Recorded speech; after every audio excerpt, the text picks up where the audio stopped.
샬롬, 지난밤 평안하셨습니까? 오늘은 2026년 4월 1일 수요일, 고난주간 특별 새벽 기도의 셋째 날입니다. 이 시간 주시는 하나님의 말씀은 잠언 16장 1절부터 9절까지입니다. 하나님의 주권을 인정하고 그분을 신뢰하라는 제목으로 주의 말씀 증거하겠습니다. 우리는 날마다 수많은 계획을 세우며 살아갑니다. 청년들은 진로와 취업을 계획하고 장년들은 가족의 미래를 계획하며 하루하루를 살아갑니다. 하지만 인생이라는 것이 우리가 세운 계획대로만 흘러가지 않습니다. 때로는 예상치 못한 폭풍우가 밀려오기도 하고 때로는 오랫동안 쌓은 공든탑이 무너지기도 합니다. 하나님의 뜻이라는 책의 저자 제럴드 시처는 본래 의사가 되기를 소망했던 사람입니다. 그에게 의사는 하나님이 주신 너무나 확실한 비전이었고 확실한 꿈이었습니다. 그런데 너무나 어이없게도 그는 의사가 되기 위하여 대학을 진학하는 과정에서 커다란 실수를 하게 됩니다. 의사가 되려면 이과대학에 진학해야 하는데 그는 실수로 문과대학에 진학했던 것입니다. 수학, 과학, 생물학을 공부해야 할 그가 수필을 읽고 소설을 쓰고 시를 암기해야 했던 것입니다. 이러한 문과 쪽에 관해서는 소질도 없고 관심도 없었던 저자는 하루하루의 학교 생활이 커다란 스트레스로 다가왔습니다. 아무리 노력해도 그에게는 작가가 되고자 하는 열망이 생겨나지 않았습니다. 하지만 이러한 모습을 본 교수님은 저자에게 경종을 울리는 다음의 한마디를 해주었습니다. 나중에 내가 무슨 일을 하게 될지는 두고 봐야 안다. 결국 이 말은 적중하여 저자는 본래 계획했던 인생과는 전혀 다른 인생을 살게 되었습니다. 의대가 아닌 신학교에 진학하였고 의사가 아닌 목사가 되었던 것입니다. 뿐만 아니라 그는 목회자로 머물지 않고 신학교에서 신학생들을 가르치는 교수가 되었고 또 많은 책을 집필하는 연구자가 되었습니다. 결과적으로 그가 대학 시절에 배웠던 공부들은 지금 그에게 꼭 필요한 중요한 원료가 되었던 것입니다. 이러한 과정을 통하여 그는 사람의 앞날이 어떻게 될지는 아무도 모른다는 사실을 깨달았습니다. 이것뿐만이 아닙니다. 이것은 그의 인생의 빙산의 일각입니다. 지금부터 말씀드리는 저자의 삶을 들여다본다면 여러분들은 깜짝 놀라게 될 겁니다. 우리는 정말 사람의 앞날은 아무도 모르는구나 라는 생각을 하게 될 것입니다. 저자는 21살의 이른 나이에 배우자를 만나 결혼을 하게 되었습니다. 누가 보아도 그들은 천생연분이었고 너무나 아름다운 부부였습니다. 그런데 그들에게 하나의 문제가 생겼습니다. 자녀가 생기지 않았던 것이죠.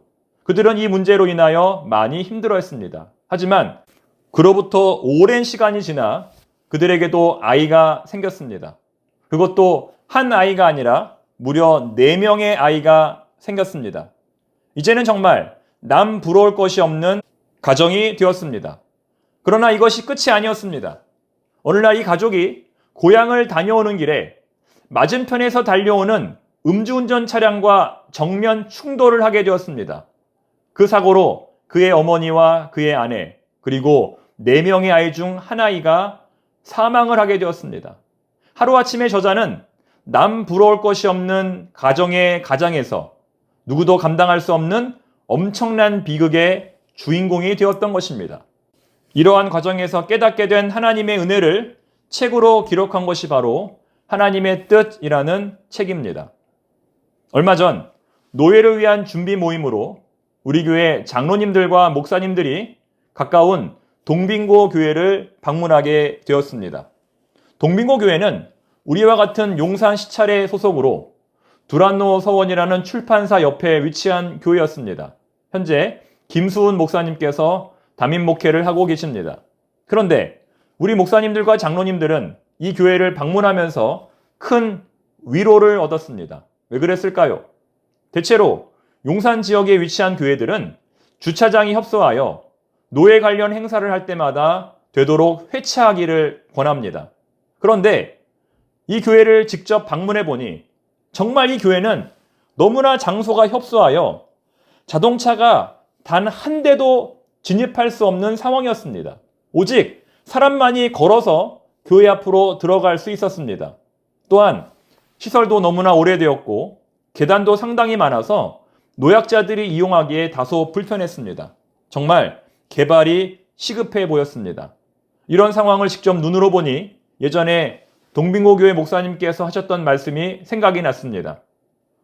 본인이 처음에 이 교회에 부임할 때 재개발을 한다고 하여 유리창 하나 깨어져도 교체할 수가 없었는데 이제는 자신도 은퇴할 때가 되어 갑니다.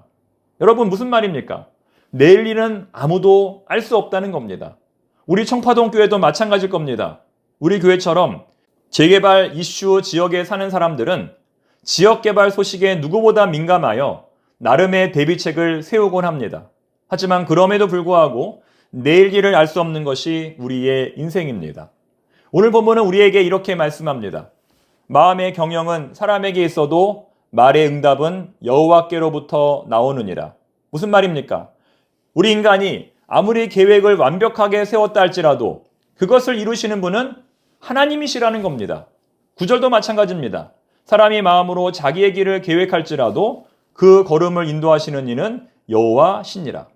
그러므로 오늘 본문을 관통하는 하나의 단어는 바로 하나님의 주권입니다.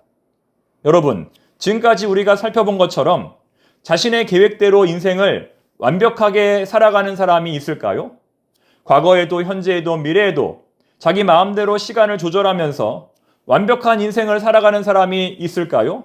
그런 사람은 단 한 사람도 없을 것입니다. 따라서 오늘 본문의 첫 번째 메시지는 모든 것을 아시는 하나님을 신뢰하라입니다. 여러분, 왜 우리가 하나님을 신뢰해야 할까요? 왜 우리가 하나님께 순종해야 할까요? 하나님은 모든 것을 아시기 때문입니다. 우리는 한 치 앞의 일도 알 수 없지만 하나님은 모든 것을 아시기 때문입니다. 우리의 모든 것을 아시는 하나님께서 우리에게 순종을 요구하시지만 한 치 앞도 알 수 없는 우리는 그런 하나님의 요구를 거부합니다. 그렇다면 누가 옳고 누가 틀린 것입니까? 아브라함, 모세, 요셉, 마리아, 이들의 공통점은 무엇일까요? 도저히 순종할 수 없는 상황에서 순종했다는 것이 바로 이들의 공통점입니다. 아브라함은 목적지도 없이 고향을 떠나라는 하나님의 명령에 순종했습니다. 요셉은 꿈과 정반대로 이루어지는 현실 앞에서도 하나님께 순종했습니다. 마리아는 사회적으로 치명적인 오해를 받을 수 있는 상황에서도 하나님께 순종했습니다. 모세는 자신의 능력의 한계를 경험했음에도 불구하고 하나님께 순종했습니다. 그들이 이렇게 순종할 수 있었던 것은 모든 것을 아시는 하나님에 대한 신뢰가 있었기 때문입니다. 두 번째 메시지는 합력하여 선을 이루시는 하나님을 신뢰하라입니다. 본문 4절부터 6절까지의 말씀은 매우 급진적입니다.